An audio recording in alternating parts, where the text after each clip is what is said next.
Hi there. Welcome to the Job Centre. How can I help? Good morning. I'm here to inquire as to whether you have any jobs available at the moment. Yes, we have several available. What kind of job is it that you're looking for? Well, I'll take any part-time jobs I can get. I'm really strapped for cash at the moment. OK. Bear with me while I have a browse on our system. Here we are. We have 3 vacancies at the moment, all involving quite different roles. That sounds promising. What are they? The first one is for a post as a receptionist. It says here that experience in reception or general administration is preferred, but not essential. Have you worked on a reception desk previously? No, I haven't. I had a baby quite young, and so I have very little work experience. Could you tell me a few more details? Yes, of course. The job will be to mainly provide quality customer service, both over the phone and in person. When customers are waiting, you will be expected to provide them with refreshments and ensure they have a first-rate experience. I think I could manage that, and I'm a very friendly person. That's great. Do you have any information about the hours involved? It says here that you will be expected to work several early mornings, 4 days a week. Any other requirements? Yeah, you'll have to go through a couple of weeks of unpaid training before qualifying for the post. I don't know if I would be able to fully commit to that. Did you say it's 4 days per week? Yeah, it says here 4 days a week, with another day off per week when requested in advance. It also explicitly states that at least one of your working days must fall on a weekend. I'll have to think about that and talk to my babysitter. Are there any other roles beginning later in the day? Yes, there's an advertisement here for a driver. It says you'll need a clean and valid UK driver's licence, with absolutely no exception. No problems there. I passed my test first time and have never received any points. It also explicitly states that you must be over 25 and have been driving for at least 6 years. That sounds quite exciting. Is there any more information? Yep, it says here that working hours are flexible and the employers are happy to work within your personal schedule since they employ multiple drivers. That's great. The employers ask for a commitment to either mornings 5 days per week, evenings 5 days per week, or 3 full working days per week. I'm sure I can handle all that without a problem. As well as driving the employers to and from work, they will ask you to perform various duties on their behalf, such as collecting the grocery shopping and picking their children up from school. Do they need me to work a day on the weekend as well? No. It says here that they only require you to work on weekdays, not weekends. That sounds interesting. OK, there's only one more left, another customer service related post. It looks like it requires you to work short hours, quite late at night, so it might not be suitable for you.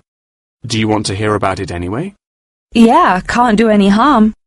OK, so it's a post for a cashier in a cinema in the centre of town. I'm sure you've been to the cinema a few times, so you can guess what kind of role it would be. They're quite short and late shifts, between 5:30 and 10:30 most nights, with slightly longer shifts on Friday and Saturday nights. Can you tell me what the job involves? Yes, sure.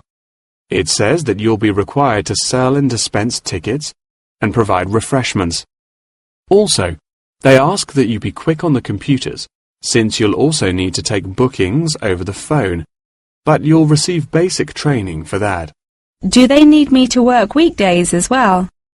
Well, it says here that if you request at least a fortnight in advance, they will grant you a day off on Mondays, but never on a weekend. I'll think it over and let you know later. Thanks for all your help.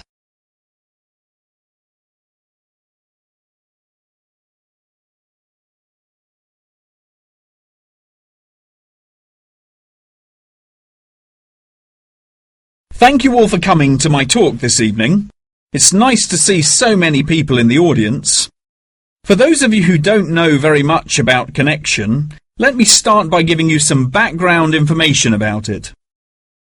Connection is a British organisation that facilitates homestays all over the globe. This organisation prides itself on matching tens of thousands of host families with guests every single year, allowing travellers to discover a country's culture in a way like no other. Homestays are ideal for both travellers and homeowners, enabling intercultural exchanges and the development of lifelong friendships while providing travellers with often discounted accommodation costs and host families with a steady income from the comfort of their own homes. The homestay experience is particularly popular with university exchange students looking for a more genuine insight into their country of choice and an unrivaled opportunity to develop their language skills. The homestay experience is truly unique and once in a lifetime, and one that you will likely remember for the rest of your lives. It is important to note, however, that some people will find it difficult to adapt to the new country, with many enduring what is known as culture shock. Connection's advice for those suffering from culture shock is to go out and make as many friends as possible, no matter how difficult you may find it. Friends are guaranteed to help you feel more integrated as part of the local society and show you some great places to hang out. At first, it might seem extremely challenging to overcome the language barrier between you and your host family. However, you will find that you quickly overcome this and develop a very close and almost familial relationship. Many of our travellers have suggested that they have found discussing their hobbies and other interests with their host families is the best way to overcome any barriers, since you are more likely to find something you share in common. For example, you might find that you are both passionate about football and end up playing in the local field every week. One of our guests undertaking a homestay in a rural area of the UK told us that she and her host now take a Tai Chi class together upon a hilltop at sunrise, calling the experience absolutely breathtaking. After the first few weeks, you will find your understanding of the people around you and their culture deepens by leaps and bounds, and you will soon become one of the locals. Our hosts in over 140 countries turn a location into a culture, time into experience, and strangers into friends. So how can you find out about applying for a homestay? The best way would be to visit Connection's website, www.connection.com, and contact one of their friendly advisors for more information. Once you have confirmed your interest in the service, we would strongly advise that you remain in close contact with the registration office, which will send you several emails keeping you up to date with potential matches in your country of choice. Once registered, Connection will require you to send various documents and will act as an intermediary between you and the host family prior to final confirmation and payment. During this stage, Connection will ask you to provide 2 photos, one for the host family and the other for our own records. Please ensure that you sign the back of each photo. Due to the nature of the service Connection provides, security is an absolute must, and they will ask you to send in photocopies of your passport, birth certificate, and a bank statement as confirmation of your identity. On receipt of these documents, the official process will begin and your bank account will be debited for the initial deposit of £200. If you haven't received any acknowledgement confirming receipt of these documents from us within 7 working days, please contact the main office. As I mentioned before, due to the nature of the organisation, Connection operates a meticulous screening process and all applicants will undergo an interview in our head office in London, with exceptions made in extreme circumstances. After your interview, it may take us several weeks to carry out the decision process, so please be patient with us. If you would like a fast-track service, please indicate this on your application, and we will notify you of the additional charges. Finally, once we have come to a result about your application, you will receive a decision in the post. If you do not receive an offer of placement, we will refund your deposit within 7 working days.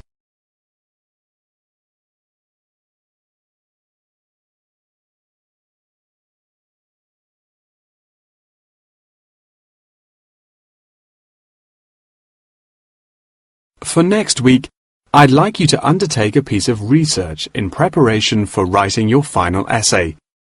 In order to gain top marks, you must include a range of primary, secondary, and tertiary sources. Are there any questions? Yes, Professor, I have a question. We haven't yet covered how to undertake this sort of research in much depth, and I'm a little unsure of what you want us to do. In telling us to include primary sources, do you mean you want us to design and distribute a questionnaire, analysing the results? You could design a questionnaire, but you'll soon find that distributing a questionnaire on such a large scale is somewhat troublesome. We couldn't possibly expect you to do it effectively as an individual university student without the necessary resources. No, ideally, I would like you to form 1 or 2 focus groups and interview them. This will provide you with a more qualitative approach. If your strengths lie in mathematics, please by all means take a more quantitative approach, but this will be more strenuous and time-consuming and isn't entirely necessary for the purpose of this study. Professor, you haven't told us what our project is about. Do we get to choose our own topic based on the previous study? No, I'm afraid not. This will be a strictly Australian study. However, you can choose which angle you'd like to take, so long as it remains within the realm of anthropology. Does anyone have any questions specifically about the formation of the focus groups? I'd had several emails about this, and I'd like to address it now. My study is related to growing up in Australia, and the question of nature versus nurture. I've gathered more than 200 school children who would be happy to participate in a focus group. Do you think we'll need to include that many participants in a focus group? Blimey, Douglas, well done for finding that many willing children, but you definitely don't need that many for the study you're going to undertake. I'd say you need no more than 5 children per group, and no more than 3 groups, so 15 children altogether. You definitely need to control the group size in order to generate a meaningful dialogue. OK, if it's useful, I'll try and do it. I appreciate your enthusiasm for the project, but there are plenty of different ways to gather data, and I'm sure that if you look hard enough, you'll find someone who has conducted almost the exact same research in the past. My advice for you is don't be too ambitious, and try to include as much information about various people or sectors. For those who haven't ever collected original data before, what do you suggest we do? I would suggest that you read accounts from other people who have undertaken such research to see what advice they can give.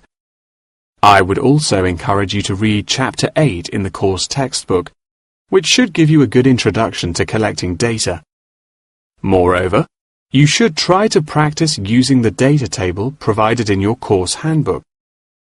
By now, you should have read at least 6 or 7 books giving quite detailed instruction on how to go about collecting data. Professor, I don't know about everyone else, but I'm having trouble reading the books. I had a really big assignment for another course, and I've been spending all my time on that. Jane, have you read all the books the professor mentioned? Well, my trouble is getting hold of the books. I've been to the library several times, but all the books are out. Sounds like you should have started borrowing books a bit earlier. Yes, I should have. But I got several ones from my friend a couple of days ago. I just skimmed through them and don't remember a lot of the information. But now let's look at these things. We'll need to start thinking about which ones we'll definitely want to do for the project. OK, the first one here is the final report. If you like, we can work together on the research and data collection side of the project, and doing the final write-up. Cool, that sounds good. I'm not sure how much I'd be able to contribute, considering I haven't had a chance to read the course material, but I should be able to prepare some sheets and a list of questions that can be used during the focus group sessions. That sounds appropriate. I think so too.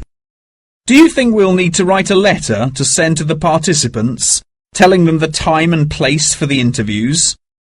Positive. I can take care of that. Well, that's great. I should also include a document for them to sign saying that they're happy to be voice recorded. Oh yes, of course, I forgot about the transcript. That'll likely be a big job, so let's do half each. I'll do one of the groups and you can do the other, okay? Sounds like a plan.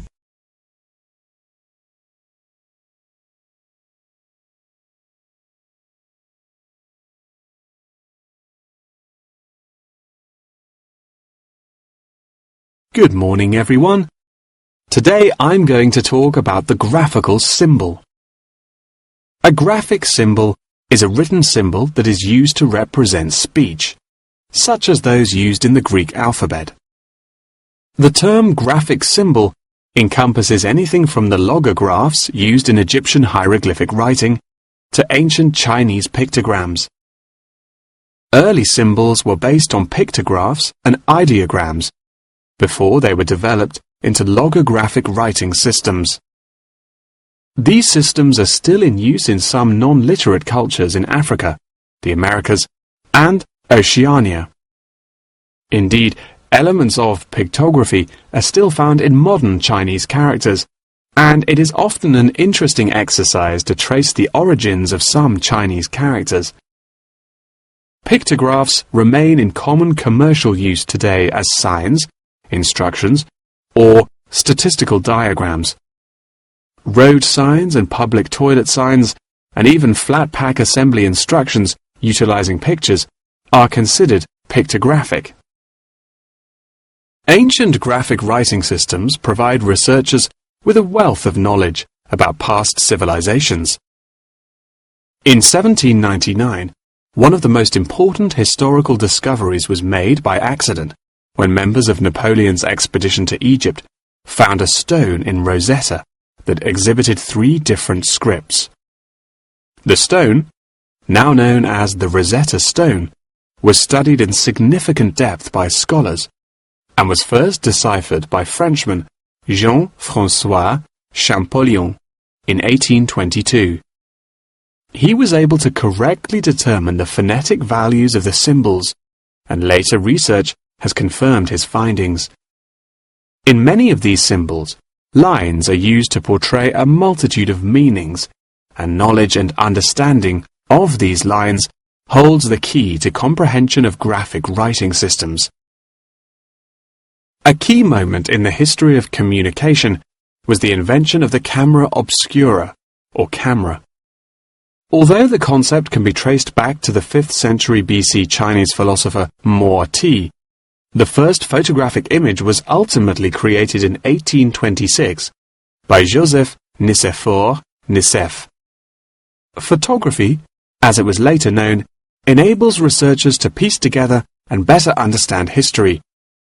Today, photography forms a huge part of everyday life, and most publications contain a vast number of photographs.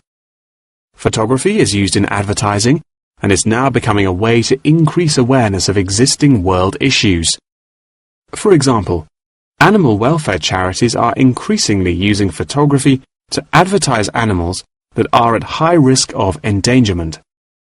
Charity workers are sometimes flown to far-flung locations to document the suffering endured by high-risk animals in an attempt to raise human awareness of their consumption activities and how they impact others. One recent high-profile campaign was undertaken by attaching a camera to the foot of a bird in order to obtain photographs of the animals in their natural habitats and understand how often they come into contact with human waste. A soon-to-be-released documentary about the suffering of animals on Midway Island shows the full extent to which human consumption is harming animals thousands of miles away from us.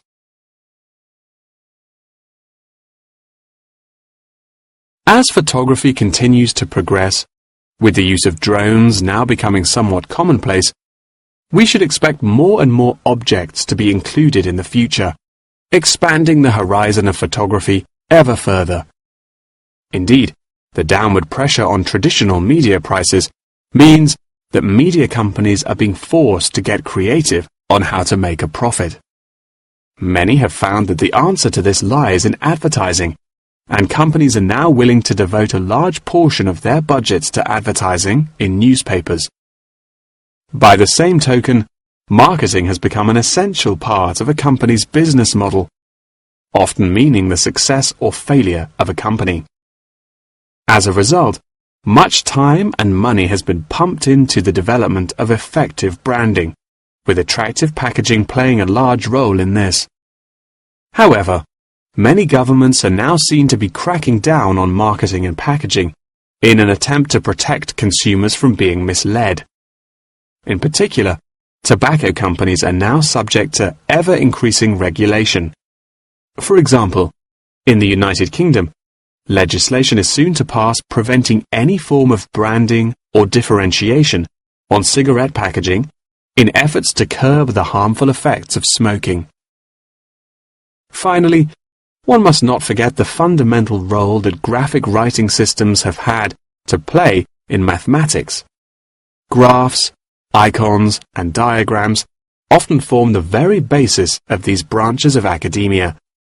Indeed, one needs to look no further than chemistry's periodic table to see a perfect example of graphic writing systems in use today.